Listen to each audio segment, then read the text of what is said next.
Hi everybody, this is Matthew over at the Siren Song Tavern.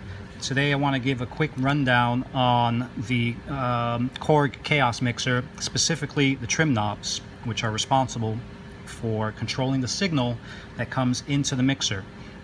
So what we're going to start with today is two records that are completely identical. We have channel 1 over on this side and channel 2 over on the other side that are completely identical. The records are the same, the volumes on their respective faders are the same, and all of the settings on the EQ are the same. Also, we have the crossfader set to the center. Now, we're going to play channel 1 first, and we're going to see, based on where everything is set, that it maxes out around -5. Okay, so we'll pause that real quick and go to channel 2. Same record, same mastering, so it should be identical. And again, you can see that it maxes out at -5. So we could play these both at the same time, and you can see that they're about the same. So a quick note about this readout here. We want to see that it says that channel 1 and channel 2 are lit up. Okay, if it says left and right, then it's not telling us what we need to know, but we do want it to read out channel 1 and channel 2. So we're going to pause both of these records real quick and pull a different record out altogether. And what happens quite often is that records are mastered at different levels. So something, like I said, these records were identical, so they both maxed out at -5, but we're going to put on a whole new record now, and I have not yet adjusted the trim knobs at all. So what we're going to see now is how a different record will be mastered at a different level. So we can see that this one's bumping up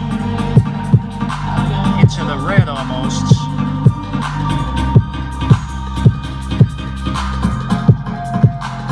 So if I was going to mix that out, channel 2 would be much louder than channel 1, so we want to avoid that from happening, and that's where the trim knob comes into play.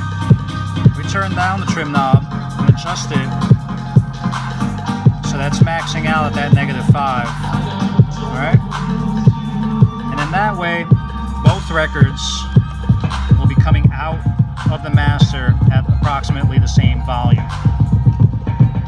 Right?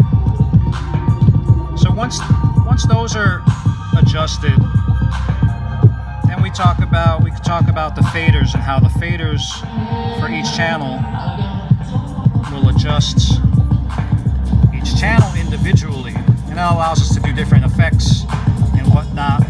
You know, we know that their output's going to be the same, so if one song's playing there and we want to fade into it with the second song, we know that if they end up at around the same volume, they'll be the same coming out of the masters. And neither of these, all of these controls are independent of the master, which gives us our overall volume, right? This gives us the volume of what the people on the dance floor are listening to. And that, again, is independent of the faders and the trim. So we want to make sure, again, that when we're doing these things, that the trim, we set the trim for both channels to be about the same, and I like keeping it hovering around the -3, -1 area. That way, if you do get something that's a little bit loud, it's not jumping all the way into the red.